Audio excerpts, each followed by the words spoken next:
Welcome to the Priority Zero podcast. Stories of service.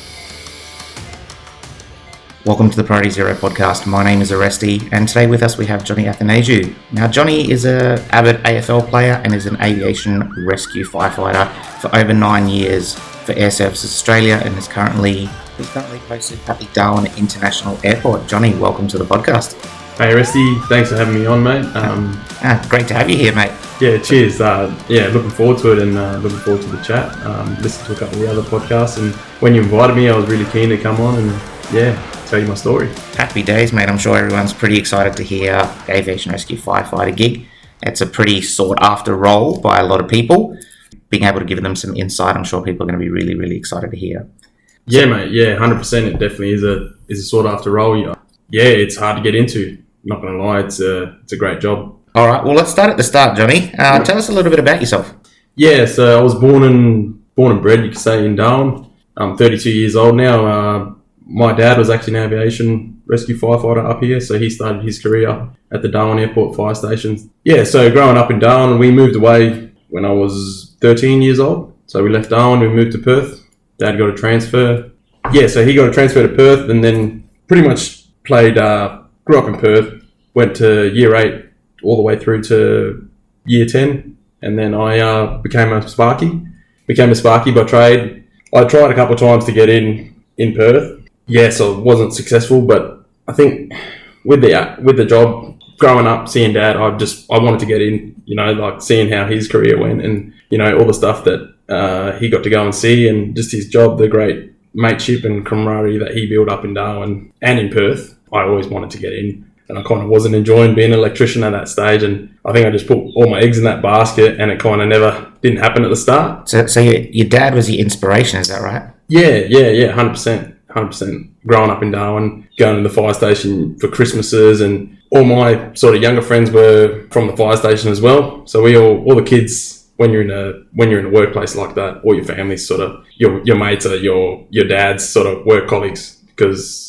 with the shift work that we do, we're off during the week, everyone else is working, so the people that we hang around with was the people from my dad's work, and obviously the footy club as well. Yep. So he played all his footy up here with St Mary's. Back in those days, to get into the Fireys back then, you sort of, if you didn't play for the right footy club, you didn't get in, so that's how it was. They have a boys club back then, was it? Yeah, definitely. A lot's changed since then.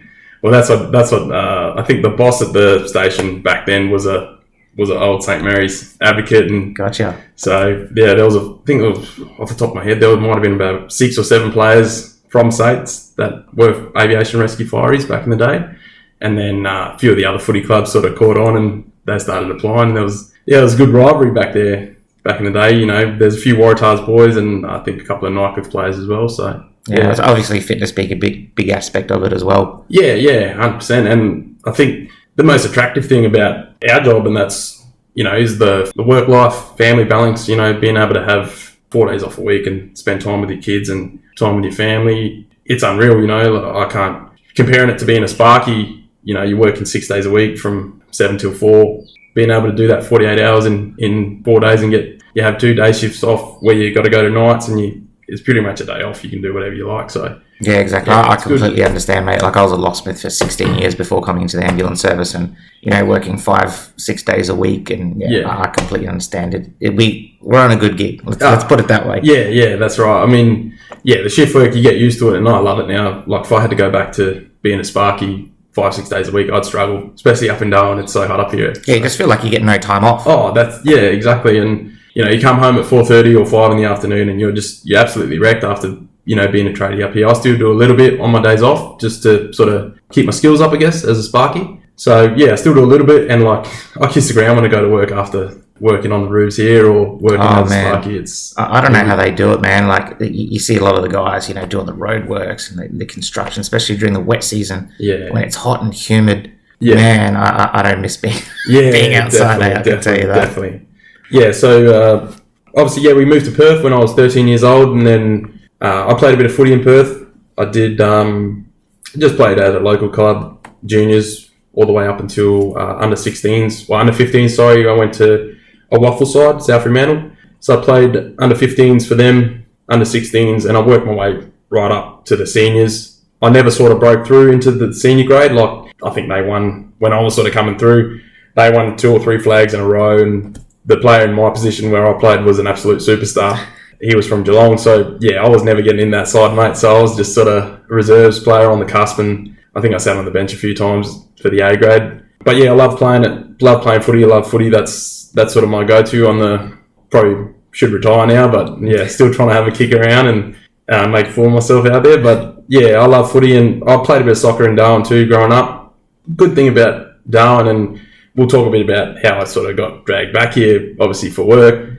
You know, you can play footy one season in the wet, and you can play soccer in the dry, and you stay fit all year round. So yeah, I love that about Darwin, is where down south you got to pick a sport pretty much. So they're all played around the same time.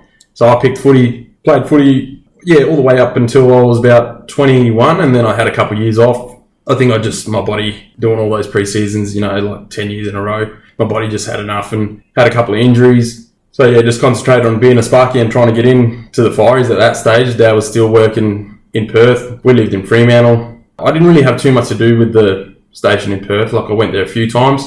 Yeah, because it's so much bigger city, we sort of really didn't have that same connection with the Fireys in Perth. A few of them that lived down towards our way we did, but it wasn't like Darwin, and that was probably a big thing why I put Darwin down when I applied.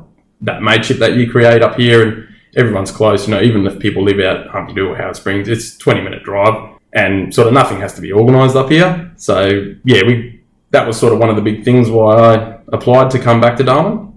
Yeah, just back on that. So we moved to Melbourne. Dad went to the school. I was a qualified Sparky at this stage. We moved when I was 21. So by the school, you mean the recruit school for correct. Australia, yeah? Yeah, correct. Yeah, so he got a term transfer 2 years as an instructor with Air Services Australia, instructing all the new recruits.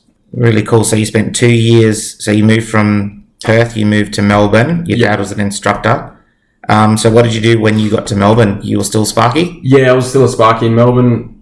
I was just bumming around for the first couple of months, to be honest, trying to find a job and trying to find my feet a little bit. Obviously, moving your whole family, it's it's not a small thing, and it's my parents. You know, we did it twice, and it was probably a big decision for them because there's no sort of stability. Like, they moved us from Perth, and it was only a 2-year contract, so there was no guarantees that we were ever going to stay in Melbourne. We were sort of always going to come back to Perth. Yeah, so the first couple of months we were just living in a hotel. And I was just living with mum and dad, and my younger brother played footy, pretty much signed to a club straight away. One of the boys actually at the school with dad where he worked, he played footy in Melbourne, and he got me to play for Kilor Football Club, which was probably about a 20-minute drive from where we were staying in Moonee Ponds. So yeah, for the first 3 months I was just playing footy and getting paid pretty good money there. Nice. So yeah, I was on about $700 a game a week. So yeah, I wasn't really looking for too many jobs at that time. When you get opportunities like that, man, you got to take them, eh? Yeah, well, that's right. We were living in a hotel. We're trying to mum and dad were trying to find us a house to live for the next 2 years, and you know, just waiting for all our stuff to come and yeah, settling in. So it was kind of like a bit of a holiday for the first 6 months, to be honest. We were just cruising around and exploring Melbourne. Me and my younger brother, he was at school. I was obviously just looking for work. I had bits and pieces going on, like work with a bloke a couple of days, and then had enough of it and sort of clicked for about 3 or 4 jobs. Got a couple of good ones. One was like working at a hospital, and it just wasn't for me. I was more of a on-site Sparky and loved being around, you know, a few other people, meeting people on site and stuff like that, and just chilled out for the first 3 months. And I think at that time with the application process, I applied once in Perth before we left. Yep. So I tried to get in because at that stage I really didn't want to leave Perth. Obviously, I was, 21 years old. I had all my mates there. I was playing footy there, and, that was where my life was. And then the opportunity obviously came up for Dad, and moving to Melbourne was a big move. And I think at the start I was pretty reluctant. I kind of didn't want to go. So I put my name down in Perth, and I remember doing the application actually in the hotel room when we first moved. Nothing came of that. I was 21 years old, and I guess I didn't really know the process about applying and what was sort of required of you to get in. And I guess you could say I was probably a bit naive with just thought that, oh yeah, my dad got in and I'll be able to sort of slide my way through, but that wasn't the case, And I sort of, applied, failed, didn't even get past the first stage, mate. probably was kind of a bit of a kick in the teeth, to be honest. And then I just concentrated on being a sparky. I found a job, and yeah, we lived in Melbourne, played footy for the next sort of 2 years, and then I think I applied once or twice more throughout those 2 years. Yep. I think I applied once for Melbourne, which is, yeah, it's crazy. If you get into Melbourne, you got to be super smart. The way it works is the averages go up the more applicants you have.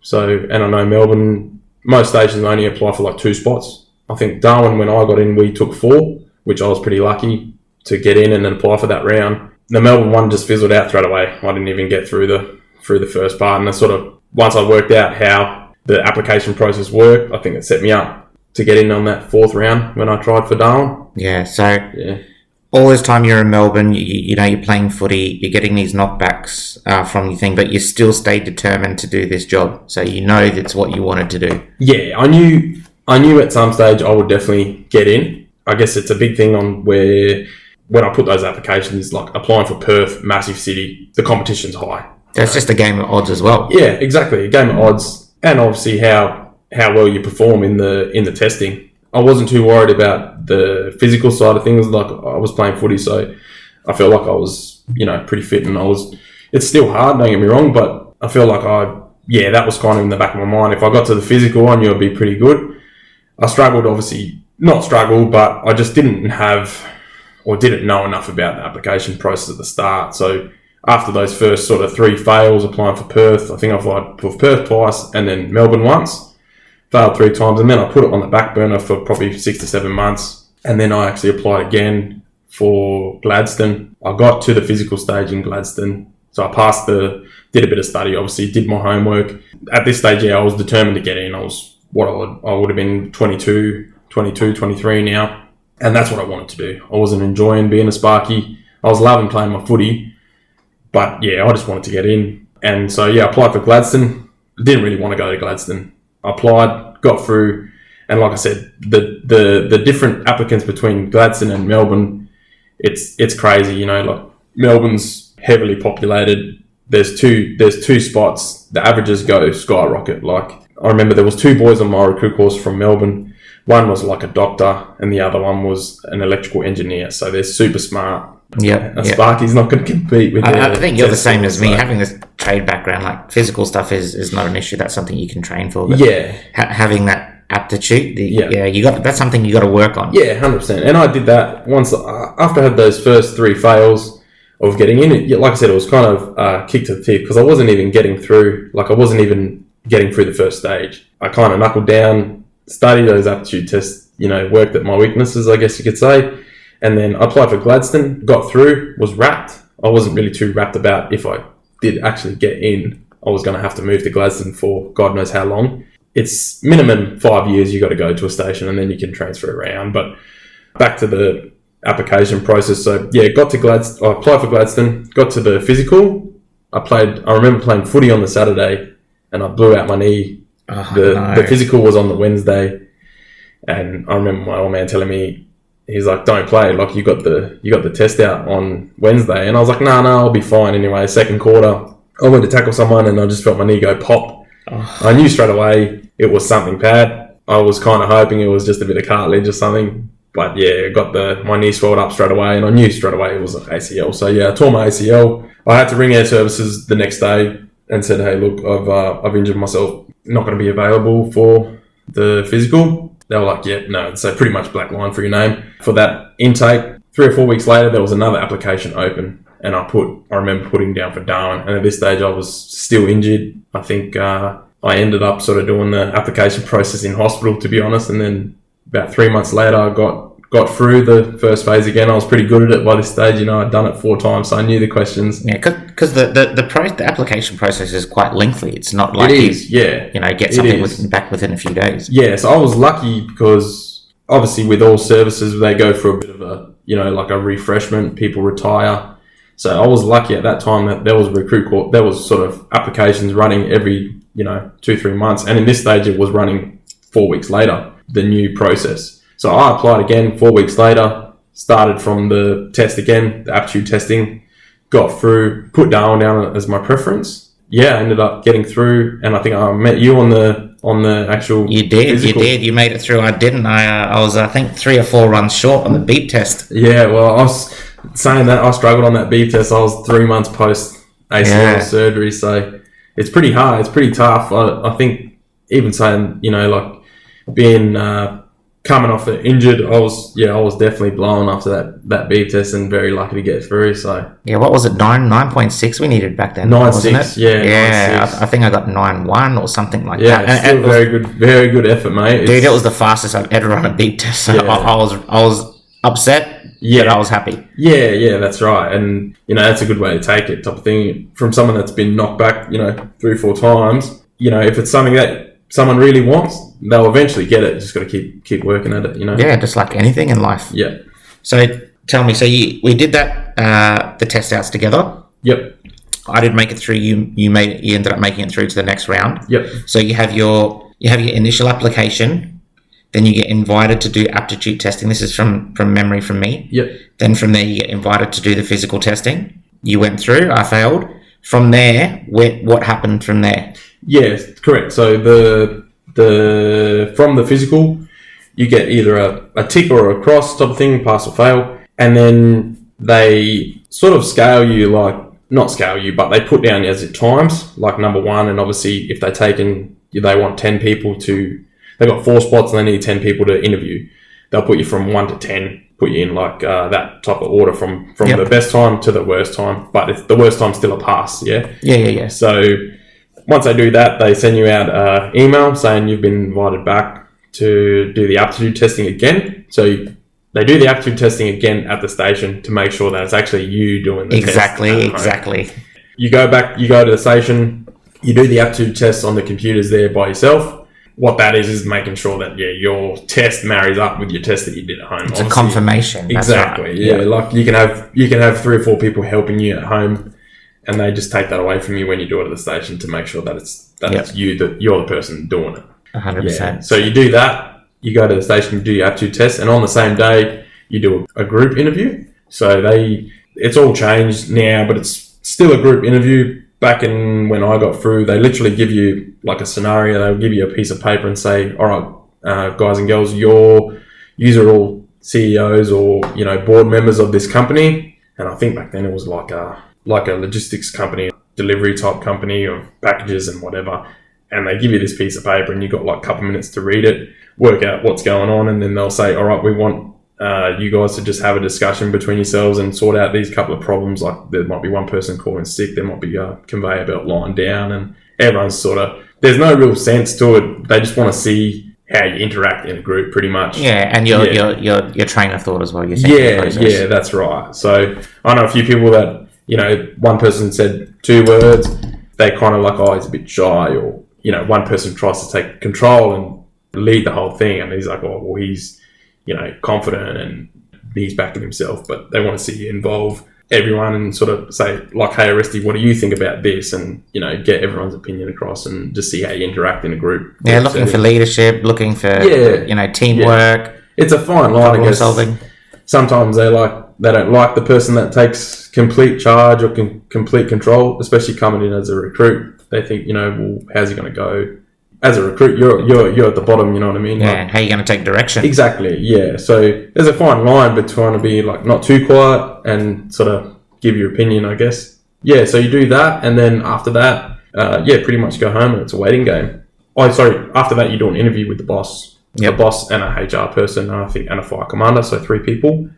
And they just ask you a few questions about yourself and behavioural type questions, like, for example, what have you done in this situation in your line of work? Yep. When have you had to deal with conflict and, behavioural type questions like that? Yep. Yeah. Perfect. And so when you walked out of that, when you did your testing, how did you feel walking out of that? Did you think, I've got this in the bag, or...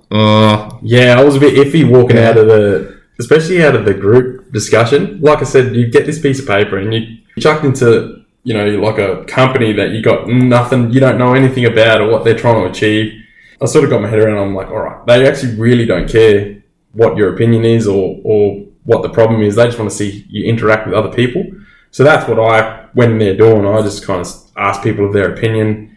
I said, yep, that's a great idea. And I kind of was not too sure I thought, I might have tried to play in the middle. I didn't want to take control, but I didn't want to be too quiet. Yeah, gotcha. Yeah, so but I worked out that they really didn't care what the outcome was of that company. Yep. They just wanted to see how we Interact with each interacted. other. Yeah, so I just try to keep everyone involved. I noticed there was a couple of quiet people on my group setting. So yeah, try to ask them, what do you think? And yeah, just try to involve everyone. Played like that. Yeah, exactly. And teamwork, and I think that's what they're looking for. Emergency services, especially fire, is you rely on the person next to you and behind you. You know what I mean? Yeah, 100%. I think obviously coming from a football and a team sport environment, that really helped me, especially in that environment. Yeah. Because you've got a captain and a vice captain, but it's not sort of be all and end all of what they say. Everyone's got an opinion and everyone's got a say, type of thing, and you got to listen to whether you're the captain or you're the last player on the list.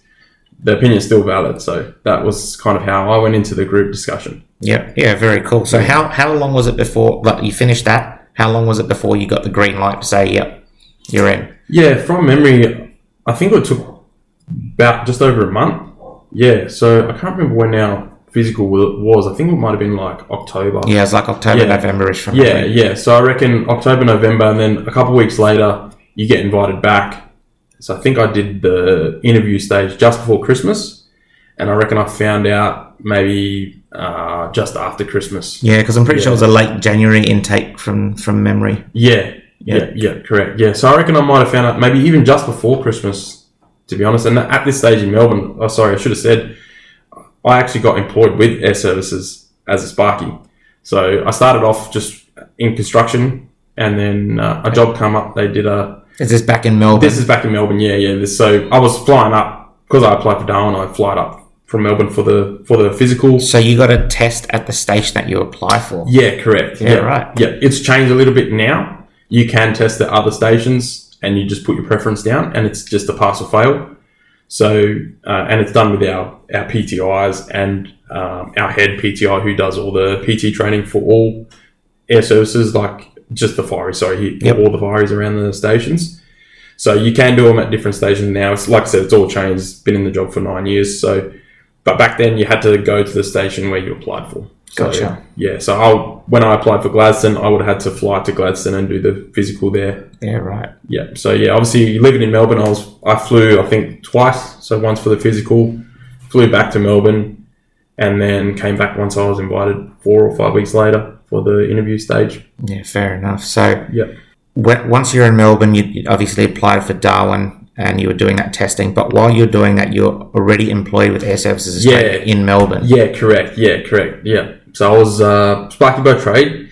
They had just built a training aid, you can say, it's a mock-up A380. I think at the back end is a 7.3 or 7.67, and it's a massive concrete pad.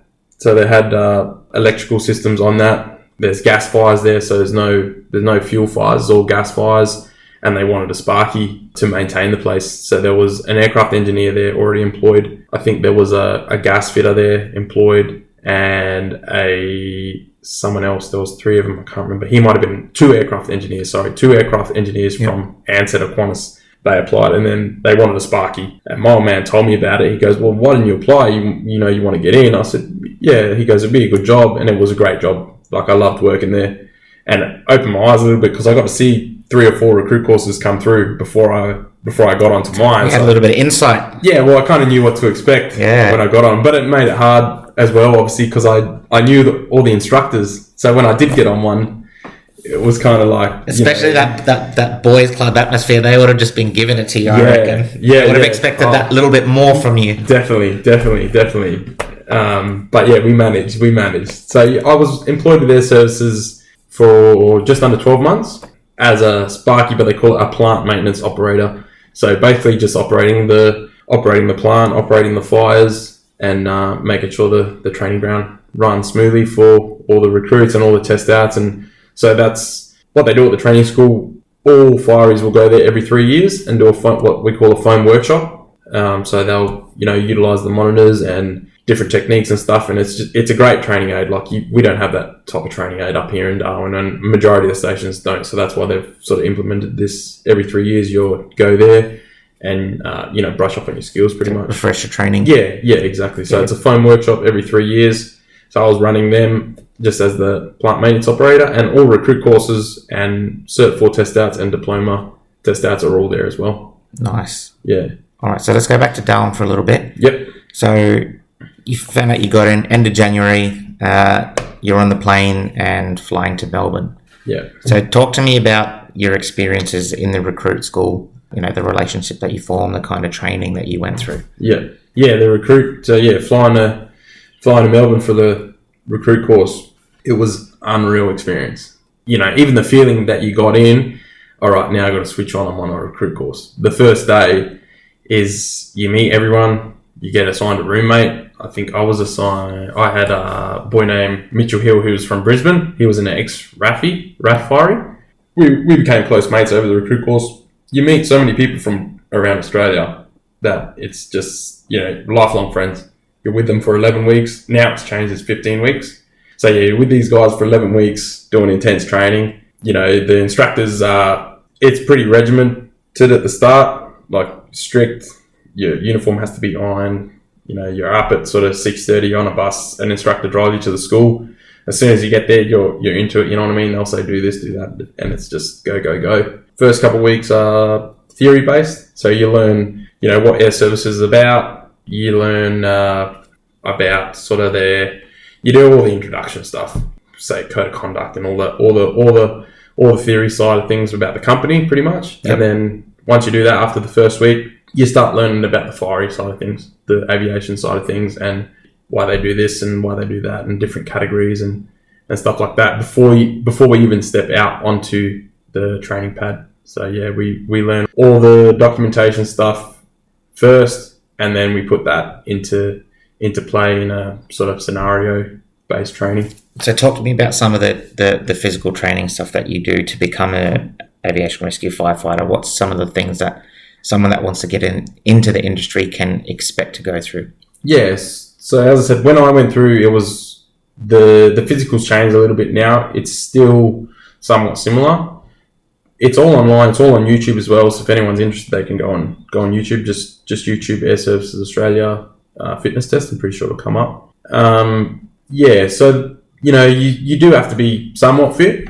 You can drag in the hose, and they do like a hose drag, which is probably one of the hardest things that you'll do on that test out, apart from the beat test, which is not there anymore.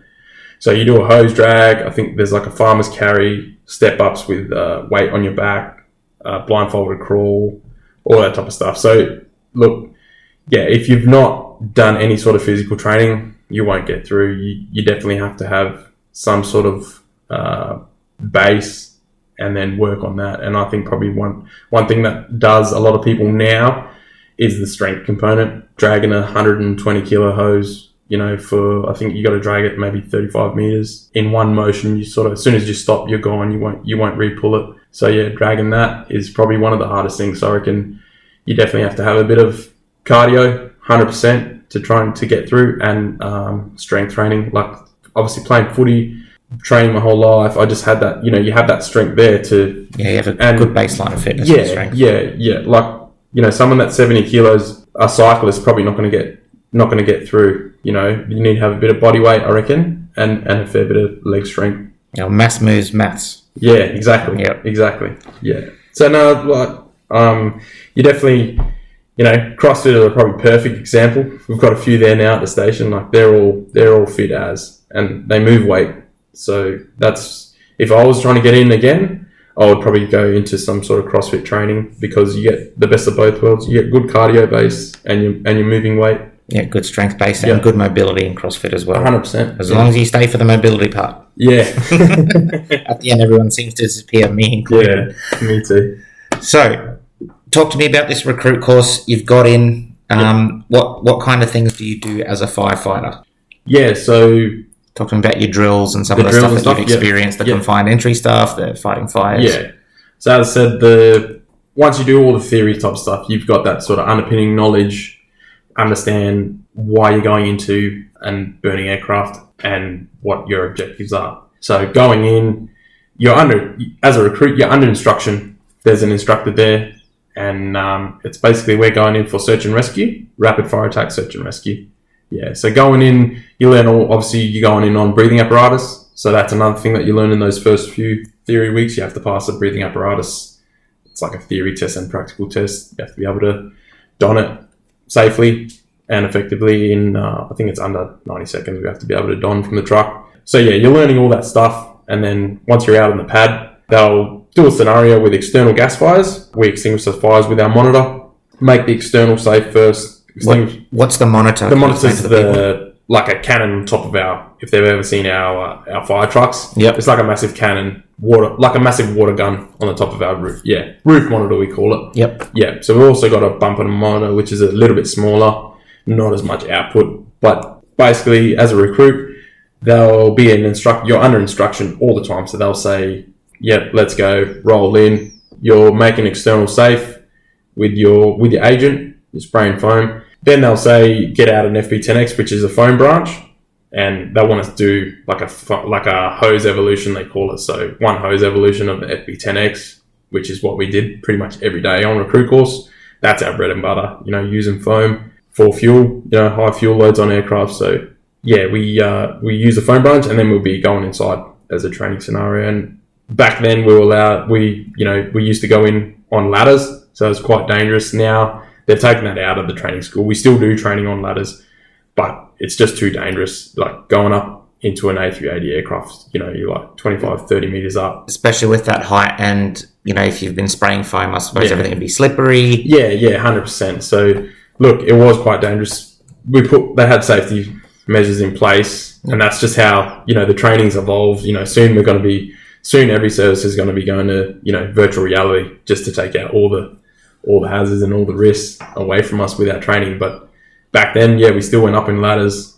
We had a hose, which was called bandolier, which is pretty much just hanging over your shoulder. Yep. You're climbing up this ladder and you're going into a simulated burning aircraft. So what's going through your head? So you recruit, you've got this fire, you've come up, you sprayed it with foam, the ladders have gone up to this A380, you've got the hose over your shoulder, and you're climbing up this 30 meter ladder or 20 meter ladder, whatever it is. What's going through your head like the first few times that you do that? Yeah, the first few times you're absolutely peaking, mate. Like I can't even explain it. Your adrenaline's going. They kind of put you in this scenario like it's a real scenario. You're looking for, they'll paint the picture saying we've got 2 casualties unaccounted for on board. So you just, you kind of just kick into gear. It's hard to explain, but after you do all the theory stuff, they explain all this stuff to you, and then you're like, all right, yep, I know where I'm at now. I know what I'm doing. So, and there's so much involved. Like, for example, not even just the safety side of things, but the branch patterns, the search patterns, the all that stuff. So you can't even, to explain it, like you're not even, it's like other fields, police officers and stuff like that. They don't even think, they're just, your training comes into play, and then you're acting on your training. You know what I mean? And that's why training is such a big part of our job. Because we don't get to go and touch wood, we don't want to.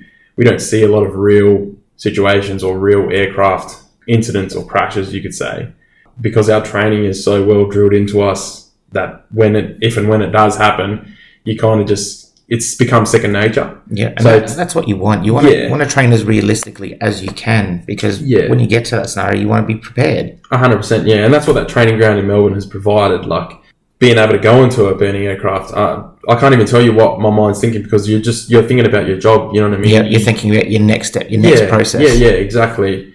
And you're basically just putting all your training into play at that stage. While trying to maintain the safety of yourself and the safety of the other person with you. Yeah, like I've listened to a lot of podcasts, and one of my favourite ones is Life on the Line.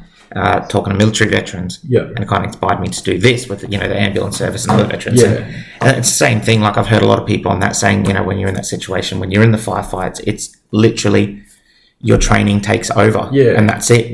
You're so programmed to do, to follow the processes. That's what you do.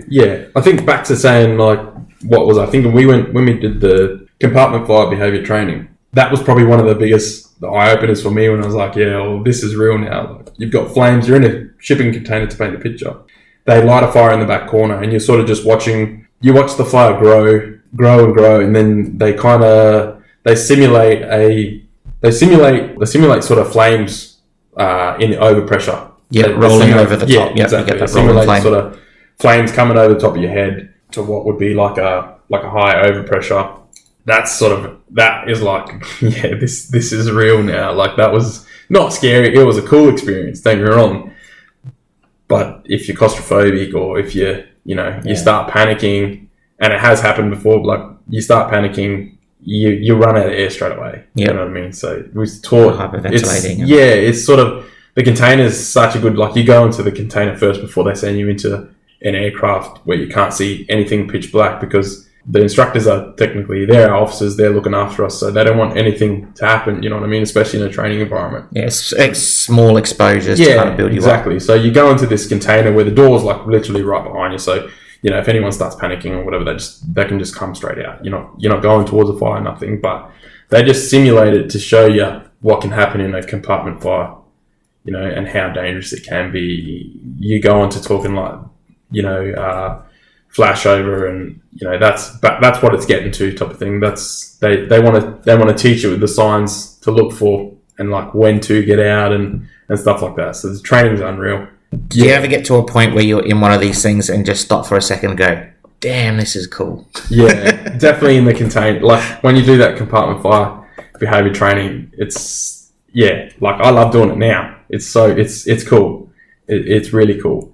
You start thinking, like, if you are deep into a compartment, how scary it actually could be. Yeah. So, but yeah, the CFPT stuff's really good training. Loved it. I've heard nothing but good things about Air Services Australia and the training that they provide. Like, I've got a few friends, obviously, that are firers with you guys, and some of the training they do is just really, really incredible.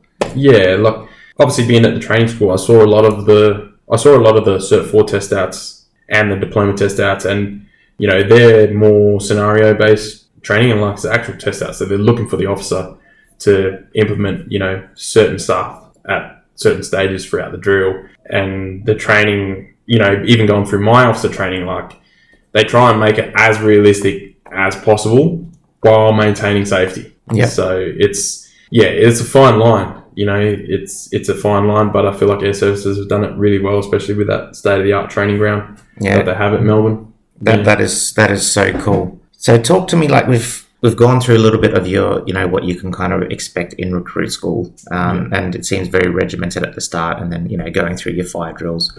Yeah. And you said how was it, 11, 12 weeks? Mine was 11 weeks. Yep. And then they've changed it now to 15 weeks. So you come back with when I did mine, I didn't come back with the operators. So I wasn't rated to operate the roof monitor or the monitors on the truck. So you do that back at station. Now it's all changed. So now you do that at the school as well. So that's why. That's why it's a bit. So you come out more qualified rather than more in-house training. Yeah, you come out more qualified now. That's why they've put an extra 4 weeks onto the recruit course. So you come back with an operator's rating, which means that you can jump straight on the truck as an operator. As when I did my recruit course, we just came back as a Cert 3 firefighter. Yep. We weren't actually rated on the truck, so we did like an extra. I think it takes an extra 3 weeks or 4 weeks to become a rated operator. Yep. No, it sounds like a good move from Air Services Australia. Some more qualified stuff. Yeah, exactly. So they can come back, they do the recruits now. Back then we still did it. We did 2 weeks of day work at the station. 2 weeks, get your operator's rating, and then you're straight into a truck, straight on shift. Yeah, but at the recruit course, we'll go back onto that. Yeah, so you wake up in the morning, and then you're there from 7 till 4:30 in the afternoon. Towards the back end of the recruit course, it's all physical stuff. It's all, you go through your aviation side of things, your structural side of things, a little bit of first aid, but not too much. You get a first aid rating there. You've got to go with first aid anyway. Yep. They just provide you another certificate. So yeah, a little bit of first aid, drills, but majority is aviation. Just because the stations around Australia, they can't provide that same training that you will get at the school. So that'll be the best training in your career, pretty much, yeah. So this is something that someone may not realise, and hopefully you can give us a little bit insight to it. So Darwin's a little bit different to other locations. I believe for other places that have airports close to the water, there's a separate qualification you got to have. Yeah. They Air Services have. I'm trying to think of the stations. I know Cairns have. They've got like a boat. Yep. Yeah, to be able to respond on the water, which is I can't remember. It might be like a watercraft rating. Yep. Darwin, obviously, we don't have it. Air Services procedures are we respond to any aircraft incident within 1,000 meters. That's just written as our procedure. But if it was 1,000 meters and there's always a little bit of give we'd and still take. be going. Yeah, we'd still be going. We don't have the capability to respond to an aircraft that crashes into the ocean or any type of water. But yeah, there are stations around Australia that do have the watercraft, and they'll just go back. You'll still go back as an operator, and then they'll get those ratings as different stations require. Yeah, because I believe that for those you need a swimming qualification as well when you enter as well, like a bronze medallion or something like that. Yeah, you need a bronze medallion. I'm not too sure about the application process. I think that if you're applying to I know Cairns has a watercraft. If you had a bronze medallion at the start, I'm not sure whether it's a requirement or if you can gain it once you get to the station. I'm not too sure about it. But yeah, that's a good thing to know if, There are differences. All right. Yeah. So talk me through graduation day. Unreal feeling. Yeah. I guess for me, it was a bit, I've got, the boys that come through recruit course now, seeing them at the station. They leave their hometown, Darwin, or wherever their home is, go to Melbourne, as when my home was in Melbourne. So recruit course was kind of like I was just still living in Melbourne. Yep. I still had my car there. I still had, it's like I never left. When graduation day came, it kind of, everything hit me. I was like, I'm moving to Darwin, I've got to be at work on Monday. It's Friday. So yeah, it was kind of hit me like a ton of bricks, you could say. And I probably wasn't ready for it. I was just I just loved the training aspect and recruits, and I still got mates from all around Australia that I met on recruit course, and we still keep in contact today and see what everyone else is up to, where they're going with their career, and heaps of people have moved around. A couple of us are working together now at Darwin, so it was so enjoyable, that 11 weeks of training. It kind of hit me like a ton of bricks when I was like, oh, I'm moving back to Darwin. I haven't been here, I've been to Darwin for a holiday, and got a lot of family and sort of, I guess you could say, old friends up here. But when graduation day came, it kind of hit me like I was booked on a plane flight the next day on Saturday for work on Monday, you know what I mean? So I was like, I think I still had my room and everything still in Melbourne for like 2 years later. Oh, Jesus. Yeah, mum and dad are still living there, obviously. But yeah, I was so proud and happy that I'd finally got in, and then it just hit me like a ton of bricks, like, yo, I'm moving to Darwin. Now the real work starts. Yeah, and even that, like, I guess if I had got into sort of my home station in Melbourne, it might have been a bit different, but I was not reluctant, but like I was coming back to Darwin. I had some family here, but my mum and dad were still in Melbourne. Yeah, I'd never lived out of home. I was 20, well, I would have been 24, 25, coming back to Darwin, got a new job. So it was a lot happening at once. Crazy. But it was good. It was good feeling the parade and pass out. That was interesting. I haven't marched like that since. Yep. So you had all your family and stuff there to watch you march out? Yeah, I had mum and dad and my younger brother there to watch me march out. And obviously dad was,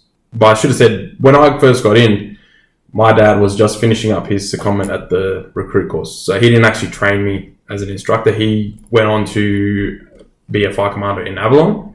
So he was working in Avalon, and I was on the recruit course in Melbourne. Yeah, so he made it to see you graduate at your recruit course? Yeah, we got a photo together. I think he was in uniform, which was, nice. Yeah, that's cool. Nice touch. Yeah, he was in uniform, and I was in recruit uniform. So yeah, it was cool. It was good. Yeah, that's really cool. So coming off that, coming to Darwin, how was your experiences going from the recruit course to actually it's time to do your job and starting at the bottom? Yeah, good question. It's a bit surreal. Like, you go from doing 11 weeks of intense training, sort of station life is a lot wound back from that. I guess back then we still did a fair bit of training. Like, there was a lot of officers coming through, a lot of career development. So we were still doing training every day. I feel like now, especially since COVID, it's back right off. Like, we probably don't train as much, and our training aid up in Darwin has been taken away from us just because of environmental reasons. So we actually don't have a training aid up in Darwin at the moment. So the training's backed right off. But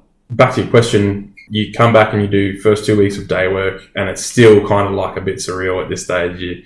You're dressed up in uniform, you're going to work, you're getting escorted into the station because none of us have a ADA yet, like to be able to just drive to work by ourselves. So you're doing all that stuff, and then probably when it hits you like the first shift, you're kind of on edge. You're expecting to you're expecting it to be like go, go, go, like recruit course, but it's not. And you sort of just work out as you get turnouts and incidents under your belt, you kind of start to relax a little bit more. Yeah, so you're on it. I was on edge for the first sort of probably 3-4 months, you could say, because I think I was lucky. I got a turnout on my first day, like an aviation turnout. I still remember it today, which kind of just calms your nerves a bit.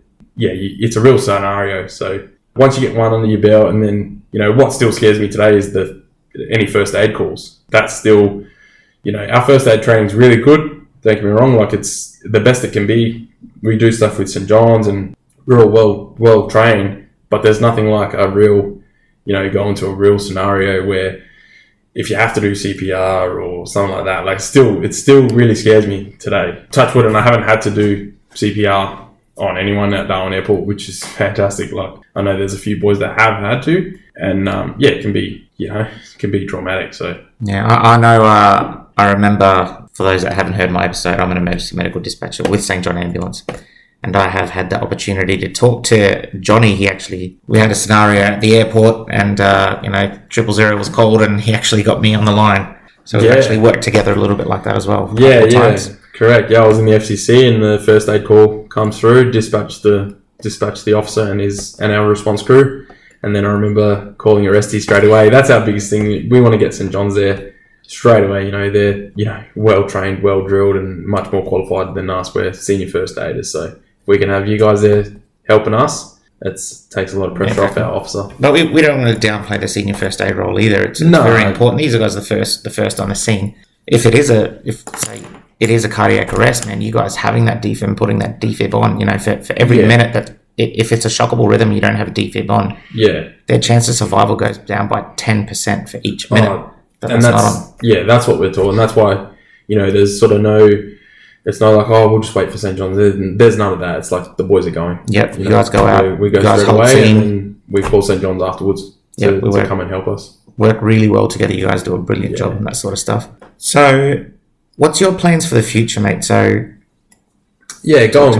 going forward, I've just done my substation officer course. So I just passed so I'm a rated substation officer at Darwin Airport now. Going forward, I'd like to get on a diploma to be able to sort of be a fire commander and act up as a fire commander. I don't know as of yet whether I'm ready to hold a fire commander's position. I think it's a massive step up between firefighter and substation officer or station officer, and just the responsibility that lies on the station officer. And you go through your training, your 12 months training to become a Cert 4 rated firefighter. They explain all that, you know what I mean? And it's a huge step up. It's a huge step up. Like now, instead of just having to worry about yourself in a burning building or, on the branch and, making sure your procedures are correct, you're controlling the team. So paint a picture like you go in as the officer and you're in charge of these other two firefighters. You're in charge of their safety. Not only that, you are trying to, whether you're trying to find someone or extinguish fires, you're in charge of the whole incident. So if something happens, it's your head on the chopping block. And I feel like Air Service has done the training so well. I was confident to come back and, within, I think, 4 shifts or 5 shifts, I was acting up as a station officer, getting turned out to first aids and getting turned out to aviation incidents. The training just held me in good stead, and I think I had confidence in myself to be able to respond to these types of incidents just with the training that I had behind me. Yeah, and I think that's a really brilliant way to do it is to go and get that theory-based training, complete all that, and come back and on occasion step up to those roles and kind of dip your fingers in the pot sort of thing, and be able to build that confidence and build your skills. Yeah. Other stations aren't so lucky as Darwin. Like just did the Cert 4 course, and I know there's people that have passed, they've not acted up as a station officer yet. It's been nearly 6-7 months since we passed. I acted up within the first two weeks, straight into the deep end. So, and you learn so much, especially in that role. But I think the way the training is based at Earth Services, and even with recruits, like they do the training so well that they're confident to send you back to the station. And that's a firefighter. He's ready to respond to an aviation incident. Yeah, and I don't think they'd put you on the course if they didn't think you were ready for it, man. No, so and you learn heaps from. I learned heaps from my training officers They were unreal. As you sort of, even me now, I'll be in that training officer role. You know, I love passing on that knowledge, and I like training, you know, new and keen firefighters. I think you learn so much as a trainer. You do, man, because you learn even more as a trainer. I found that too. If you're training someone, you have to know what you're training so well. Yeah, exactly. But you also got to be able to go, if they ask you a question, you also could be able to have that confidence to go, you know what, I don't know that answer, but let's work it out together. Yeah. You know what I mean? Yeah, yes. I think you're so much more respected. Yeah. You know what I mean? Yeah, definitely. There's no point trying to bluff your way through, especially in, you know, fields of emergency services. Like, you'd hate to be like, oh yeah, it's this, and then it's the wrong. You know what I mean? You don't want to do that. I don't want to be that type of trainer. So, no, definitely not. If I don't know something, we'll jump in the box, as we call it, the computer, and search it up together and work out the answer. That's exactly. I think that's brilliant. I think that's the. But yeah, going forward, I'd eventually like to get on my diploma course while I'm in sort of that training phase of my career, get that under my belt and see what happens from there. But yeah, at the moment I'm just enjoying sort of going up and down between firefighter and substation officer. Yep. I think it's the best of both worlds. So perfect. Let's talk a little bit about, you know, resilience. Emergency services tend to see and hear and go through quite a lot. We're exposed to a lot of vicarious trauma. Yeah. What do you do to make sure you're in check? Because you know, you got kids, you got a family. Yeah. I mean, everyone deals with stuff differently, and at the fire station and other shift workplaces will be the same. It becomes your second family. My closest mates are the boys that I work with. With that relationship that we build, we kind of just check on each other, and we make sure that we do stuff external work. Say if we do have to see something that's traumatic or that may affect, you know, something may affect me differently than the way it affects you. Yep. The boys will be able to see that. We spend so much time together. They'll be able to see, you know, Johnny's not quite right, or Oresti's not quite right. You know, he might be struggling after seeing that first aid incident or whatever it may be, aviation. You know, so it's just a simple check-in. And obviously, for me personally, I like to keep active external work and sort of take my mind off things like that, and going to play footy and going to the gym, and that's sort of what keeps me in check. And I like hanging around with the boys from work. You know, we're all in the same field. We all understand. We got a good. You speak to someone that doesn't know anything about being an aviation rescue firefighter. You know, some people don't even know that we exist there at the airport. Yeah, exactly. So it's such a. If you don't know who they are, they drive the big yellow fire truck. Correct. Yeah. So, like I said, some people don't even know, and then they say, "Oh, what do you actually do?" But yeah, there's so much to it. So, I guess for the resilience side of things, yeah, we are chucked into pressure situations together as a crew. You know, we come out as a crew and make sure that we're all okay, and there's stuff in place for us at work as well. But yeah, we just make sure that we're all right.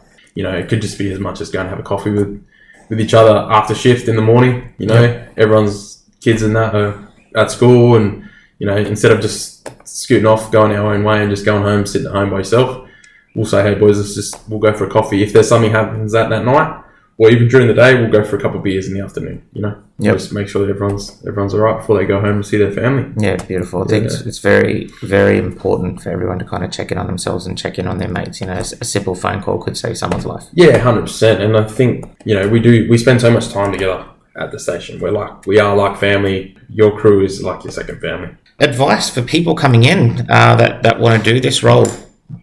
If it's, you know, if it's something that you're interested in, I'd definitely say search up Air Services Australia, have a look at what the requirements are and what's required of you, especially for the physical side of things. I think it's well explained on the website of Air Services. They're always sort of looking for recruits. Like I said, there's 27 stations around Australia. There's another one opening in Sydney, Western Sydney, Badgerys Creek. So there's going to be, you know, a whole heap of intakes within the next 18 months to 2 years. You said CrossFit's a big one for the fitness. That's probably what you'd recommend out of all the different... I personally, if I was trying to get in again, I personally would do CrossFit. I think it's just a great, you know, do CrossFit for three to 6 months if you're, you know, trying to get in and just build that base, move a little bit of weight, have a look at what the fitness standards are to get in and train. Like I know when we did the beep test for our intake, I literally just trained the beep test. I just trained the beep. I didn't run. I just trained the beep test. You and me both, brother. You know, so that's probably a big thing. Just search. You know, whether it's you're applying for the police or AFP or Air Services as a firey, the biggest thing I'll say is just search what the requirements are and train to those requirements and beyond. Anything like resilience wise, anything that people should know about coming into the role that's not normally known? Like you mentioned, they may not know that you respond to medical calls. Yeah. I think life experience, I think that's going to be a big one as well. 100%. Yeah, like I said, even with my experience, I applied 4 times before getting in, from the age of 18 to I think I got in at 24. Life experience is a massive one, and it pays off. You can see the people that get in with a bit of life experience, not only do they appreciate the job, but they understand what their role is, and they understand that, hey, I am going to have to see some traumatic stuff throughout my career. I am going to have to respond to a first aid. If you don't have sort of bit of life experience behind you, you can train till the cows come home, they say, but if you haven't got experience in that sort of field, you might go to water when push comes to shove. I reckon, yeah, definitely life experience is a big one. Personally, me, I got young kids, and I wouldn't want my son getting in at 18. And now I know why my old man said, he goes, yeah, I want you to get a trade, because you learn so much being out on site. There's always first aid incidents. You see stuff, you're out on the road, you know what I mean? Like, even dealing with conflict and communicating with people and things like that. Exactly. But, like I said, now, having a young son, I wouldn't want him to be a firefighter or even a police officer at the age of 18. I think probably, 24, 25 is probably the minimum age that I'd say. Mid-20s, yeah, I agree. And like even on my recruit course, we had the older the recruits were, the better they were. We had some young ones who are a little bit green, still great fireys, don't get me wrong, but that life experience and understanding when someone's telling you what to do, how to take that on and how to, be confident enough to ask a question if you don't know. Yeah, but even simple things like you going to a house fire, maybe no one's injured, but dealing with that person there, if the house is engulfed, they've lost everything, what kind of mental state that they're going to be in, being able to talk to them and help calm them and bring them down. Yeah. That's where the life experience comes in. 100%, and especially at like I said, the first aids, you can't train it. You just can't train. For set an example, just say there's an elderly couple on holidays, the husband's gone down with a cardiac arrest, the wife's there. You just can't train on how to console her or what to do, you know what I mean? Like, you need that life experience in those situations and being able to utilize your resources on site, making sure that she's comfortable as well while doing your job and trying to save that man's life. Yeah, I think life experience is definitely a massive one. Just researching the job that you're going for. Knowing what you're signing up for, I think is very big, exactly. Because the public perception of what the job is and what the job actually is in real life is sometimes very, very different. Yeah. And like I said, some days are really slow at the airport. Some days can be super, super busy. It just depends. Miss. So, just being prepared for what you sign up for. Yeah, exactly. Very good. Well, Johnny, man, I really appreciate you coming in and sharing these insights with everyone. I think everyone's going to have a good overview of your role and the process and, the application process and what to expect if it's something that they do want to do in the future. And thanks for sharing your story. I really appreciate it. No worries, Rusty. Thanks for having me on. Cheers. Thank you, mate.